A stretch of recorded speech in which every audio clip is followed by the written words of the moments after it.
speaker is Dr. Theresa Hunt, and the title of her talk is Mistakes, Failures, and Mediocrity, Markers of Success for Women in STEM. Theresa Hunt, PhD, is Professor of Humanities, Science, Technology, and Society at the New Jersey Institute of Technology. Her research has focused on women's activism around girls' education in the Middle East and West Africa. She currently studies the pathways young American women take to science, technology, and engineering education, and advocates for a better understanding of the obstacles they face. Her research most recently appeared in the edited volume Digital Sociology, published by the University of Chicago Press.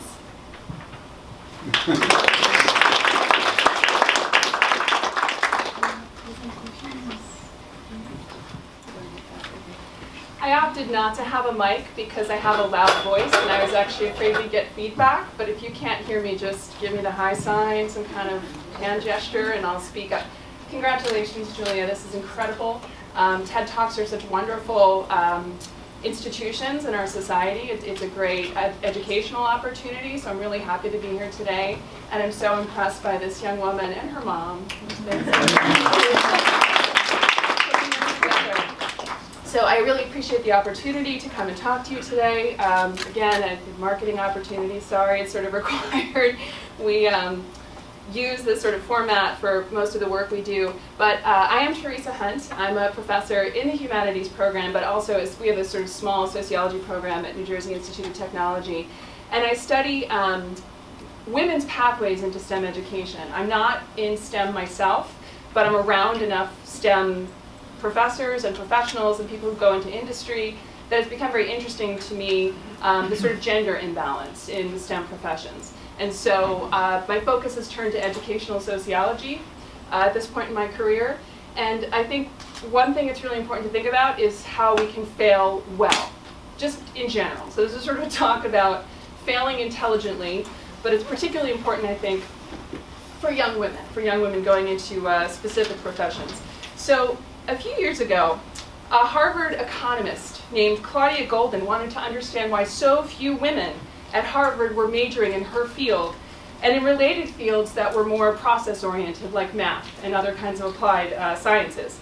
The majority of new college graduates are female, but women receive just 30% of bachelor's degrees in fields like economics or economy studies, and even less in math and other kinds of applied sciences.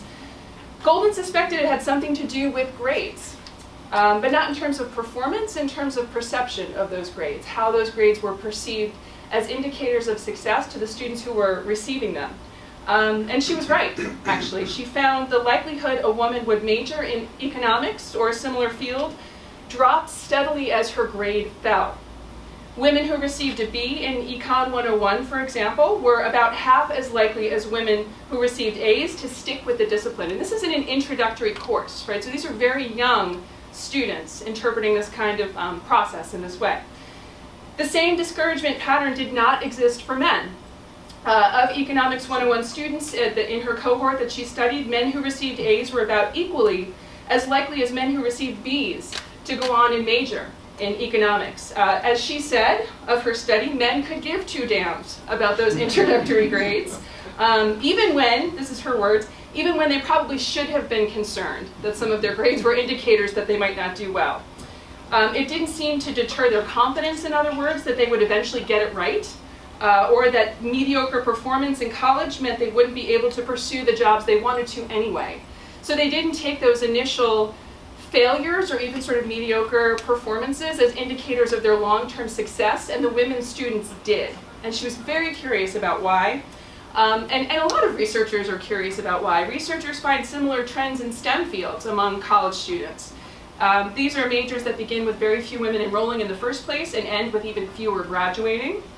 And many suggest very similar reasons. This idea of underconfidence, really, within young women and girls, and perhaps, the overconfidence of men. This is sort of an implied idea in her study.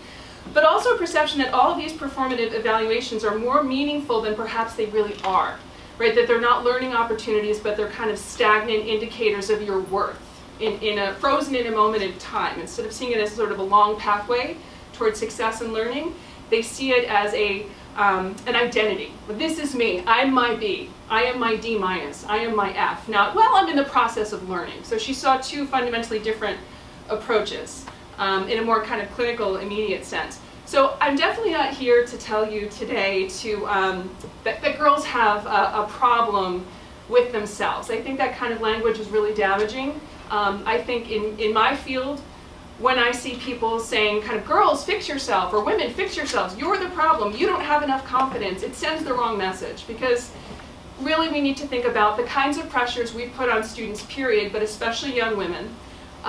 What are we doing maybe if we tell them not to embrace these kinds of grades? I mean, I'm all about empowerment, I'm all about excellence, but this is part of the reality, especially of difficult fields, like economics, like math, like science. I mean, this is, I'll give you some more data in a few minutes from studies that I've conducted with a lot of women who are eventually successful in these fields, but this is part of the process, right? And if we don't kind of allow the opportunity for girls especially to understand this, we set them up for a lot of anxiety and depression, right, as they kind of go into the college years. And I can tell you again, in both a studied way and anecdotally, I've seen this repeatedly in my universe, and it's one of the things that compelled me into this path with trying to study the process of education.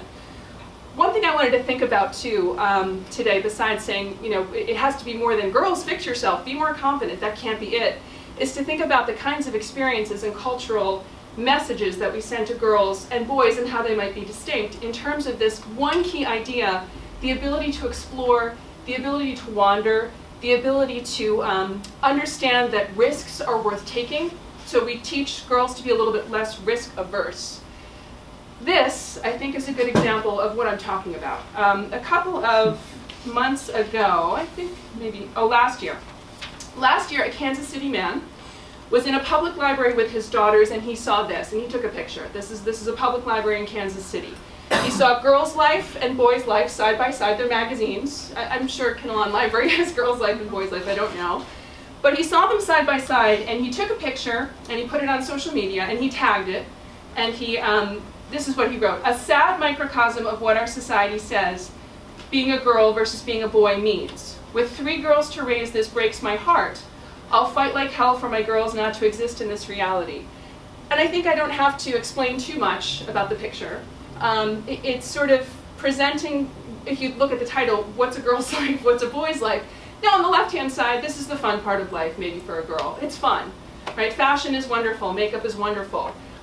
Is it all that girls are? Certainly not, right?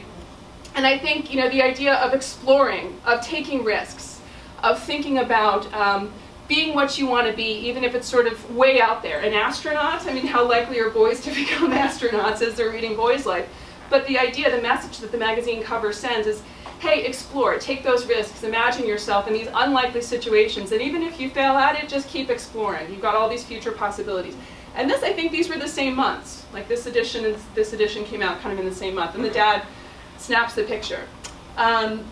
What I think we need to consider is something that a graphic designer and software developer named Catherine Young from St. Louis did to fix Girls' Life and the cover of Girls' Life. This, by the way, went viral, as we say, right? This was something that was shared over and over and over again. And it was one of those instances where magazines then kind of caught on and said, you know, what are we doing with girls these days? What kind of messages are we sending? And a lot of us go, yeah, okay, we've been saying that, you know, for decades, but it's good, it's good. That kind of media exposure is good.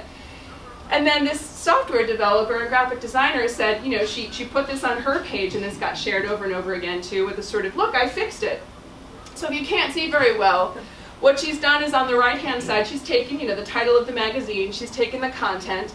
So instead of just the very superficial, like awesome hair, boyfriends, makeup, again, all this stuff is really fun, no one's denying that, but we just want to say it's not all that girls are.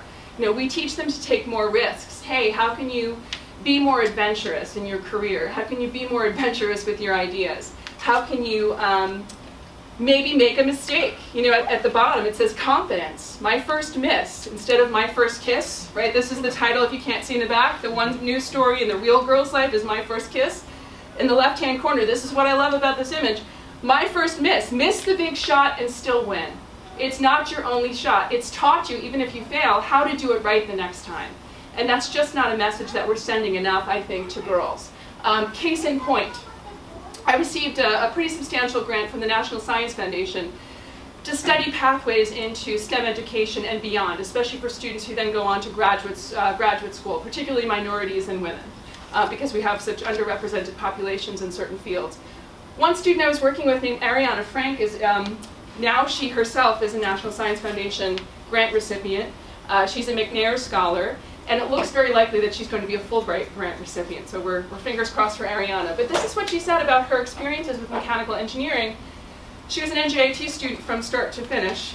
She's nearly done with a master's degree, and she had this to say to me as part of a study that she participated in. Success in mechanical engineering? Oh man, that's all about getting it wrong over and over again, and even getting the evil eye from your professor when he is just so tired of you not getting it. Putting your head down and shrugging that stuff off, plugging away, tinkering, all of that has to be part of it. And then one day, click, it comes. So again, it's about almost for Ariana failing in those early moments, and failing intelligently, right? Not failing like don't show up, just hang with your friends, blow off class, plagiarize. Like those are the kinds of failures that we say, maybe even so are early mistakes about learning how to become a student. But failing where you've tried to apply yourself, you get knocked back a couple of times, but you say, you know what, I have to keep going. And parents, educators, caregivers, everybody else in the room, and young people, advocate for yourself in this way too. Let's allow these kids to fail. One thing I do is try to lobby my fellow educators at the college level to say, let's build in a structure where the students can fail. Let's allow for revisions. Let's allow for makeup exams. If they fail the first 2 exams, let's really critically look at why with these students, but allow them more opportunities. We're really trying to sort of move away, in my universe anyway, we're trying to move away from this sort of pattern of like, this class has 80 people in it and there are 2 exams, and if you fail one of them, you're basically screwed, right, for the rest of the semester. We're really trying to push away from that because we want to teach students to fail effectively. The first 2 grades were F's and D's, great. Now you know exactly what you need to learn. What a clear pathway. Let's think about turning this into an innovation loop instead of, it might be instinctive, right, to sort of have this reaction like, run away, I failed, don't take it, or I got a C or something, whatever your version of failure is. It's instinctive to run away, it's natural, it's normal, but instead let's teach people to think about trying to maximize this as a learning opportunity. Let's think about helping students develop improved iterations of that exam, of that paper, of that project. We have to teach that risk-taking is okay, that it's part of the process of learning. And again, especially for women who seem to interpret it, I think because of social pressure, that's my hypothesis, but they seem to interpret it as identity-based, I am my D. We need to teach them that, no, you're not that. Eventually, you'll be a mechanical engineer. Lots of them get Ds sort of along the way. So that's my plea to you as a young person, but also as a caregiver, to sort of think about the idea that failing well is a skill, that we need to help girls especially become more interested in taking risks and adventures, and teach them that it's okay when they do fail because it's part of the process. Thank you.